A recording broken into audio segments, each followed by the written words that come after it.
Don't be gross, that's the name of the show. Need dating advice? This is the place to go. Relationships are hard, but do not fear. Take some advice From a couple of queers. Just take some advice from a couple of queers.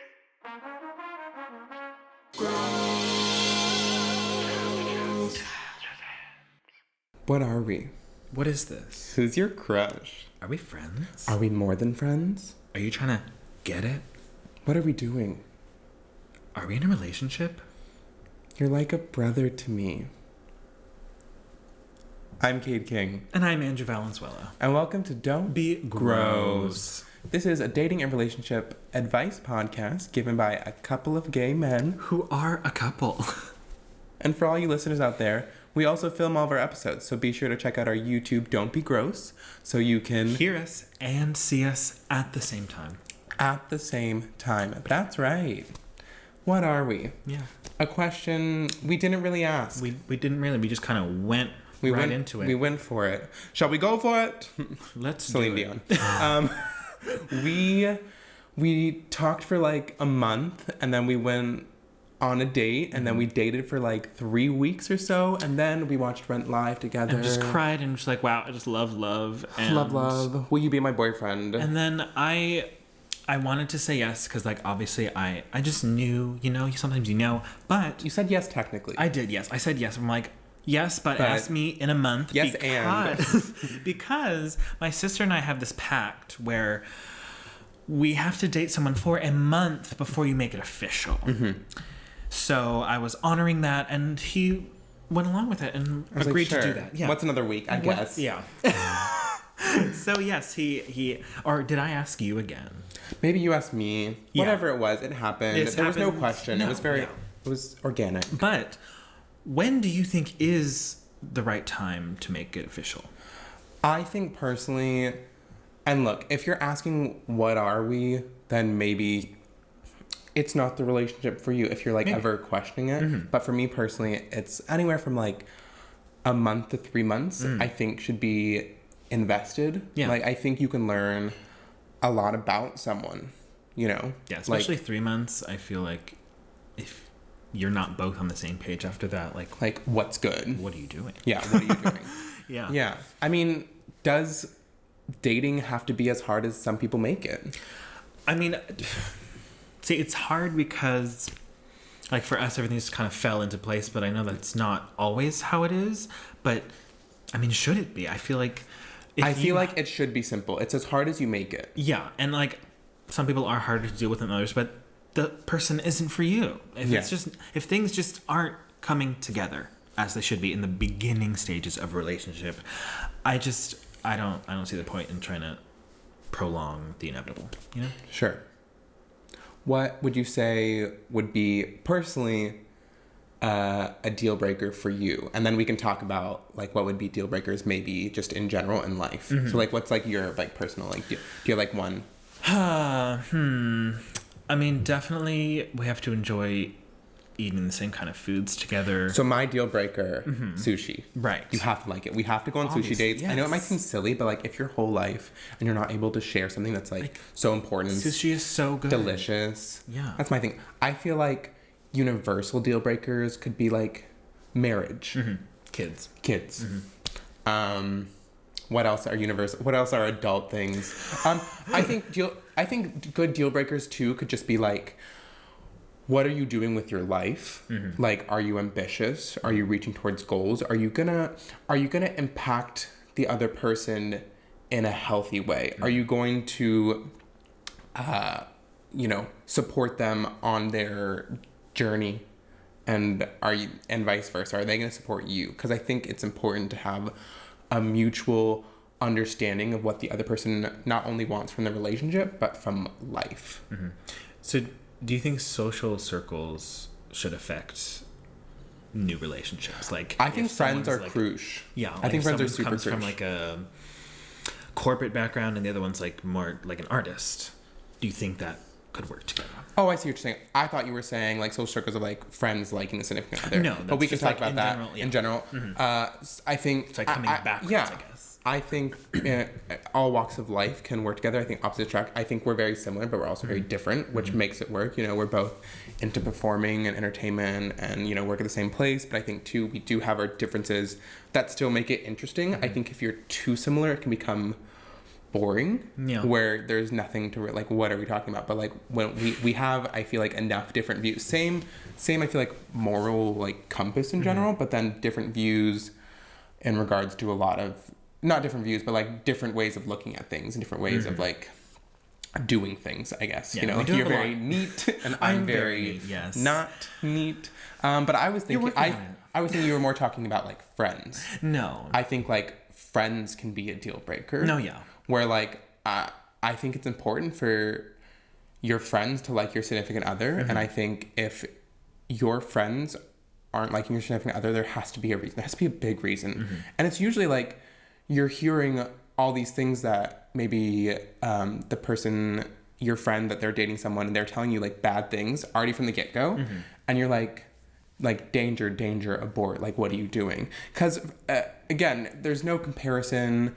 There's no, you know, there's no right or wrong. But at the same time, if you're starting a relationship and it's already like a strug bus, like check in with yourself. Yeah. Like, Know what's going on. Know what you want, and you're like, I don't want to be putting up with this. This is not it. This is not for me. Yeah, you have to know your self-worth when it comes to dating, and even though like it is hard to find somebody, let me tell you. Yeah. That meshes well, because there's this whole like, oh, you complete me. I don't think a person should complete someone. You should I think, grow together. Yeah, you should build upon each other. You should both be fairly A person. whole. You should be a person. You should be a person, a functioning person, and then your significant other compliments you, brings Supplements you. you. Yeah, exactly. They raise you up. They help you. They support you. They're there for you, but also you're there for yourself, and you're checking in. I just think, again, going back to, you're checking in with yourself. I think that's really important, you know? So when is the right time to ask, what are we? If it arises. If it arises. I think for me, it's that kind of 1 month to 3 months. If nobody just organically brings it up, I think, you know, what are we like? That what are we? I think is just like a general question and overall, like, you know, bigger than both of us kind of feeling. But I think it's more just like it's not just what are we, but it's like, you know, it could start out differently. It could be like, I really like you, like I want to be committed to you, and I want to be your boyfriend. I want to be with you. So it can be more than just what are we. And I feel like if you're asking what are we after such a prolonged period, after like both are 1 month or 1 to 3 months, you probably already know that like it's maybe not going anywhere. Yeah, and like open communication, I feel like could make it not as big of a thing if you are checking in with each other, like, hey, like, how are you feeling? Like, what do you like? How is this connection forming for you? And like keeping an open dialogue throughout the dating process, and it's not just like, oh, we're like doing this thing that we both don't know what we're doing, but here we are, and like just scared. Like, there shouldn't be fear. And I think for some people, you know, whether it be just in life in general, they're not ready, or they recently got out of a relationship, so maybe it's kind of like a rebound situation, or they're just still not over their ex. Don't need to talk about it. But it's you know, about being honest. it's all. It really comes down to honesty, communication, and trust. And I think at the end of the day, like, when do you feel like it's the right time to stick with it or to walk away? Like, I have thoughts, but like, what do you feel like? That's a big one. Because it's hard. No, it is. Like, there is some gray area in this, but at the end of the day, if this person isn't helping to build you up, if they're not aligning with the trajectory that you're in, and you're not willing to go into their trajectory, I feel like it's done at that point, and there's no use in trying to make it work if just things are just not coming together. Yeah, I just feel like at the end of the day, if it's not working out for you, and there are all these signs pointing to the get out and stop pursuing, you know, stop the presses, I just feel like that's it. Like, you have a gut feeling, like you should hopefully know that like this isn't, you know, for me. And with that said though, there are some people that are totally down to like wait it out, to see where it goes, to see what they are. Like, you know, maybe some people are like scared of commitment, so they're saying like, you know, I'm good with what we are. I know I want to be with you, but I don't know what that means maybe in regards to like labeling. So maybe people just don't want to put a label on it, and that's, you know, that becomes kind of a gray area of like our 1 to 3 month like trajectory. Like there is no timeline, but I think too, it's just really up to the person and the people involved that like how long either that person or both of them are willing to wait and sacrifice. I think it's just the sacrifice of your time and energy and commitment. It's like, because there's such a difference between compromise and sacrifice. Ooh, that's a good episode. We will talk about that. But, you know, just like briefly touching on it, it's just like, I think if you're sacrificing so much of you to give into the relationship and to try and make it work, like if you're having to like try and make it work, I don't think it's meant to be, just personally. Like it should be easy. I know life in general can be complicated and things arise, but in general, I think relationships can be so easy, and especially in the beginning. In the beginning, it's like, you know, that honeymoon stage. No, yeah, everything should just like, kind of be like rose glasses. I'm not saying like once you get to know when it's coming off and looking like, at them. oh, the crazy person. But if that things I've now are coming into. up this early in the game, where it's like, whoa, listen, I don't know, then it's a tough one for some people for sure. But do you believe in giving someone the benefit of the doubt, or waiting and giving them chance after chance? I just think, you know, it's, I don't play sports, but, you know, it's 3 strikes, you're out. I feel maybe, you know, everything happens in 3s. Comedy. That's it. That's it. No, but really, like, I don't know, maybe like 3 chances. Like, oh, like they did this. It really, like, you know, made me upset. And like we discussed it though and worked through it. Oh, they did this. And we're talking early on.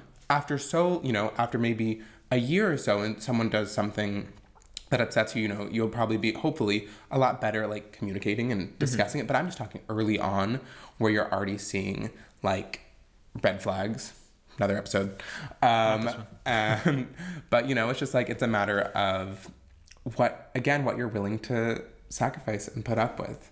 But at the end of the day, relationships can be hard or they can be easy, and it's really up to you within yourself to decide what you want it to be. In the beginning, beginning should be so fun. And I know for some people, like, they're searching for someone, because, you know, a long time of being single with no connection, like intimately with someone, it's hard. It's really hard.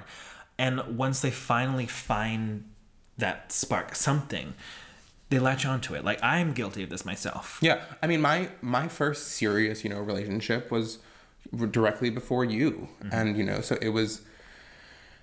it's hard, I think, when you are searching, and I feel like as if you're unaware of what you deserve, the love you deserve as a person, you're still maybe unaware of that. Like, I felt at so many times like unlovable because I felt like I was so like, you know, dysfunctional and had so many like faults, you know, but I now like cherish those faults and like own them and like work on them. But sometimes like my faults are like my favorite parts about me. So I think it's just at the end of the day, it's like, you know, a lot of the times it can feel like, oh, like this is what I deserve, which is like so like saddening and like hurts my heart, like to think about people out there thinking like, oh, I deserve this because I'm not a good person, or like I deserve to be treated poorly because I'm like bad, or whatever it is. Where it's like everyone deserves love, happiness, you know, life, liberty, pursuit of happiness, all of it. So I think at the end of the day, just like be kind, be loving, love yourself when it comes to it. Love yourself and know that the beginnings of a relationship should be fun, they should be easy, and they should be just carefree, and you're walking on sunshine, you know? Yeah, and I mean, people sometimes say that the whole saying of like, you can't love someone else if you don't love yourself is like dumb, because like everyone does deserve, like, yes, everyone does deserve love, but like, if you can't love yourself, then it's so much harder to love someone else. And here's my thing, I think and love is so different, where like, I do love myself. I don't always like myself. And I feel like that's true with anyone, like towards other people too, not just within yourself.